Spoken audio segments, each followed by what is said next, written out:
You hear it everywhere these days, right? Creatine. Oh, yeah. It's like this mysterious supplement that's suddenly everywhere. And everyone has a different opinion on it. So today, we're diving deep into the truth about creatine.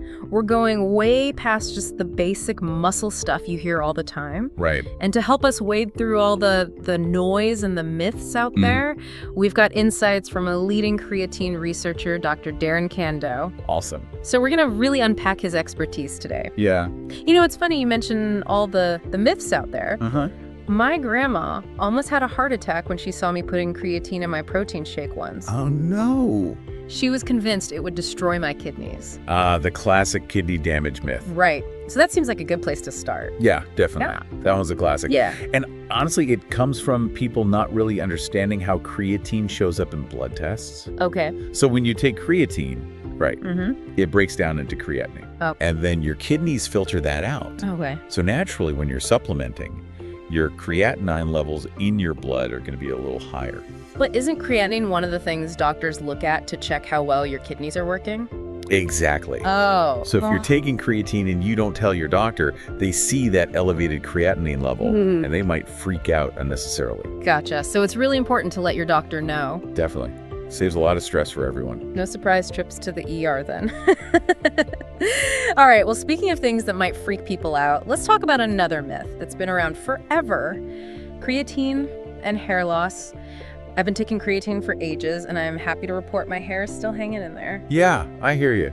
And you know, this myth, there's a kind of funny story about where it came from. Oh, really? It all goes back to a single study. Okay. Australian rugby players. Oh, wow. They were given really high doses of creatine for like a week. Okay. And the researchers found a slight increase in DHT. And DHT, just to remind everyone, Yes. is a hormone linked to hair loss. Exactly. Okay. But here's the thing. They didn't actually measure hair loss in the study. Oh. And even that DHT increase, it was still within the normal range. Okay, so it wasn't even like a crazy spike. Nope, not at all. So basically a whole lot of hype based on some pretty weak evidence. Pretty much. And if you look beyond that one study, there's really no evidence to back it up.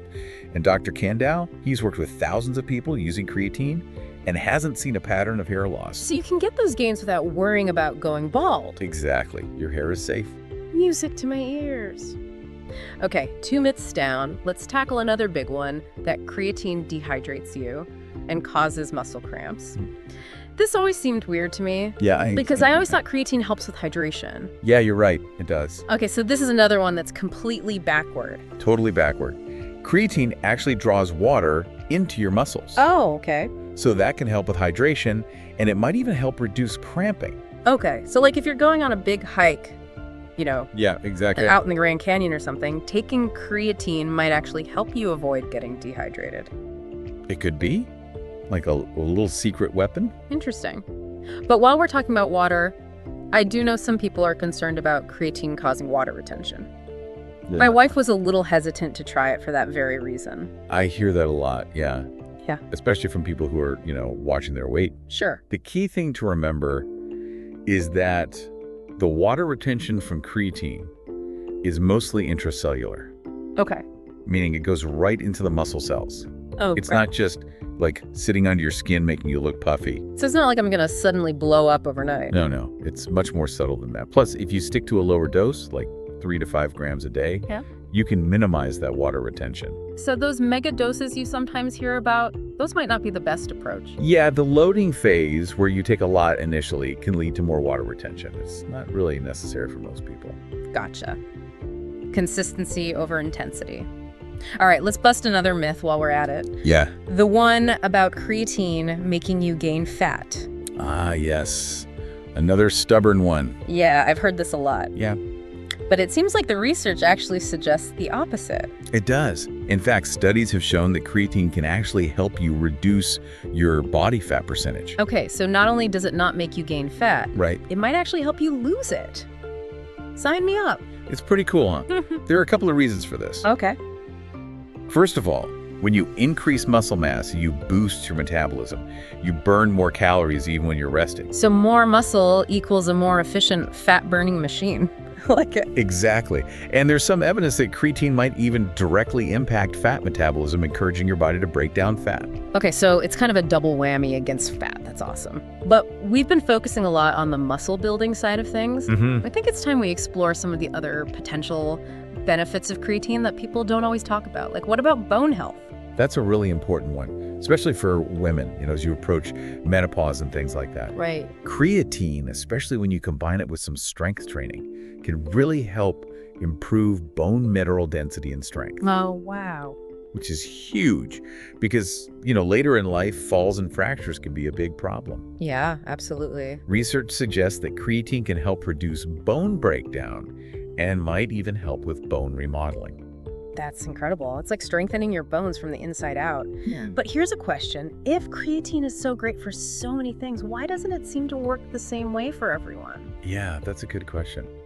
You hear about creatine responders and non-responders. Right. What's the deal with that? It comes down to how much creatine your body can actually store. Okay. Think of it like a gas tank. There's only so much fuel you can put in there. Okay. That's a good analogy. So someone who already eats a lot of creatine, they love their steak, they love their seafood. Sure. Their tank's already pretty full. So when they supplement, they might not notice as much of a difference. So they're already kind of topped up on creatine. Exactly. But someone who follows a vegan or vegetarian diet, for example, they're not getting a lot of creatine from their food. Right. So their tank's got more room. So they might see bigger benefits from taking a supplement. That's the idea. It's not that some people don't respond at all. It's more about how strong that response is. So it's not a yes or no thing. Right. It's more of a spectrum. Yeah. And it's important to remember, this mostly applies to the muscle building effects. Okay. When it comes to bone health and brain benefits, the research is still ongoing. Okay, so there's still a lot to learn. Yeah, we're just scratching the surface in some areas. Well, that's definitely a rabbit hole we're going to explore further down the line. But for now, let's get practical. Okay, yeah. Let's talk about dosing. Is there like a one-size-fits-all approach when it comes to creatine? Not really. It depends on what you're trying to achieve. For someone who's just hitting the gym regularly and wants a little boost, a good starting point is 3 to 5 grams a day. Okay. And you can take that every day. Even on rest days? Even on rest days. Consistency is key. Okay, no need to cycle it then. Nope. Just keep it consistent. Now, if you're interested in more of the overall health benefits, like the bone health, the cognitive function, Right. then you might want to go a little higher, maybe around 10 grams a day. Okay. And you can split that into smaller doses throughout the day if you want. So a little bit more for a more holistic approach. That's the idea. But what about like athletes who need a quick boost? Right. For something like that, the classic loading phase where you take 20 grams a day for 5 to 7 days might be an option. Okay. But we talked about the downsides of that, the water retention, potential stomach issues. Right, it's not for everyone. No, it's not. Unless you really need that quick boost, it's probably better to just stick with a lower consistent dose. Gotcha. Is there any way to personalize your dose beyond these general guidelines? There is. There's a simple formula you can use. Okay. It's 0.1 grams of creatine for every kilogram of body weight. Okay. So if you weigh 70 kilograms, you'd take 7 grams of creatine a day. Easy enough to figure out. And the great thing is, creatine is pretty versatile. Yeah, it is. You can mix it with water, juice, throw it in your protein shake, whatever you like. Exactly. It's super easy to work into your routine. And that's really just the beginning. Yeah. Once we move past these basics, we can get into some really fascinating research. Okay, so there's even more to uncover. Oh yeah, a lot more. Well, that's exactly what we're going to do next time. Stay tuned for part 2, where we'll dive deep into the research on creatine and see what the future holds for this incredible supplement. Absolutely. There's so much to explore. Stay tuned. Yeah. It really is amazing how much we keep learning about creatine. Yeah. We've only just started to understand its true potential. Yeah, it's like we've cleared away all the myths, and now we're ready to see what this stuff can really do. Exactly. And there's so much exciting research happening right now. Okay, so let's dig into that. Last time we talked about those personalized dosing strategies. You mentioned a formula based on body weight. Could you break that down for everyone listening? Sure. It's actually pretty simple. It's 0.1 grams of creatine for every kilogram of body weight. Okay. So if someone weighs, let's say 70 kilograms, they would take 7 grams of creatine per day. So pretty easy to calculate. Yeah, super easy. Yeah. And you can split that dose up throughout the day or take it all at once, whatever works best for you. Okay, speaking of timing, I've always wondered there's an optimal time to take creatine. Like, should you take it before a workout, after a workout? Does it even matter? That's a great question. Yeah. And, the research is kind of mixed on that one. Some studies suggest that taking it after your workout might be slightly better for muscle growth, because your muscles are primed to absorb nutrients after exercise. So it's like refueling your muscles after you've put them through a tough workout. Exactly. But other studies have found that the timing doesn't really make a huge difference as long as you're taking it consistently every day. So consistency wins again. All right, let's talk about sourcing creatine. Are all creatine supplements created equal? What should people be looking for when they're choosing a product? That's super important. You definitely don't want to be putting anything shady into your body. The best advice is to stick with creatine monohydrate. Okay. It's the most researched form of creatine, and it's been proven to be effective. Look for products that have been third-party tested to make sure they're pure and potent, and steer clear of those fancy blends with a ton of added ingredients. Keep it simple, go with what works. Exactly. So creatine monohydrate, that's the gold standard. What about mixing it? Any tips there? Creatine's pretty easy to mix. You can mix it with water, juice, or even add it to your protein shakes or smoothies. Just make sure you mix it really well so you don't end up with a mouthful of clumps. Nobody wants that.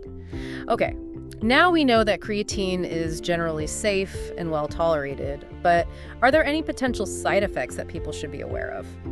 Well, we talked about water retention. That's a common one. But you can minimize that by sticking to a lower dose.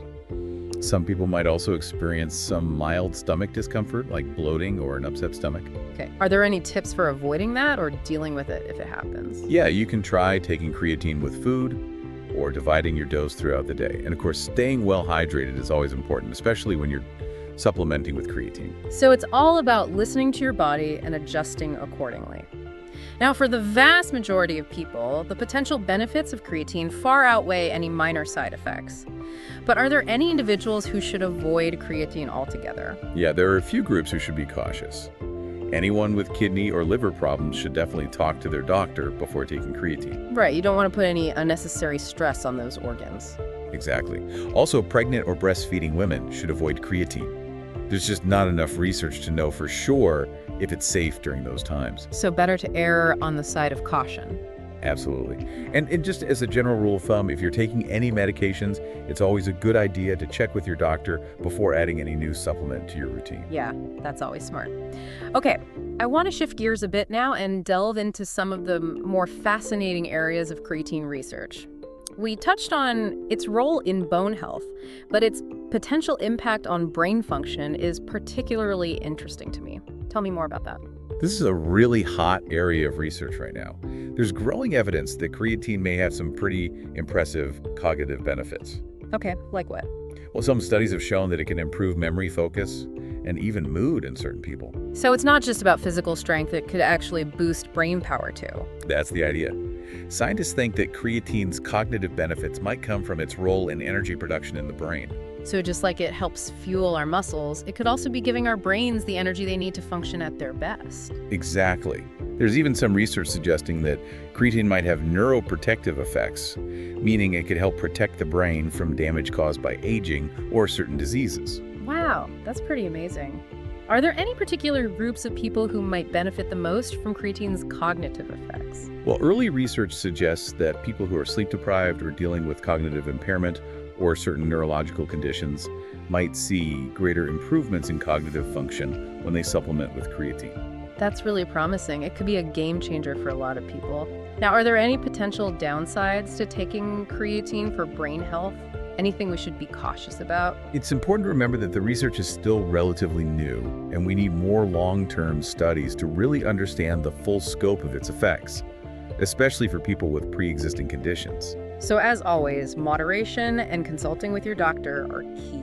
Absolutely. It's about finding that sweet spot and making sure you're taking a safe and informed approach. This has been an incredible exploration of creatine's potential so far. We've busted myths, explored its impact on everything from muscle growth to bone health to brain function, and there's still more to come. Yeah, we've only scratched the surface. Okay, so we're back for the final part of our creatine deep dive. We've busted myths, we've explored the benefits, and we've even touched on some practical stuff like dosing.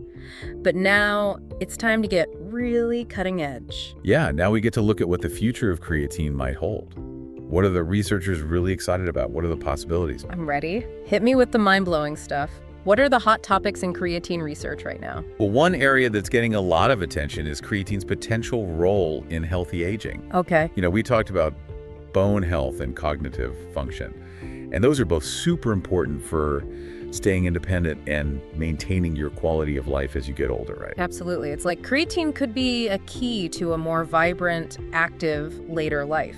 I like that, yeah. And researchers are really looking closely at how creatine might help fight against age-related muscle loss, sarcopenia. Right. Which is one of the biggest contributors to frailty and falls as we age. So creatine could help us stay stronger and more mobile well into our golden years. That's pretty awesome. It's looking really promising. And it's not just about physical strength either. There's also research exploring how creatine might improve memory and cognitive function in older adults.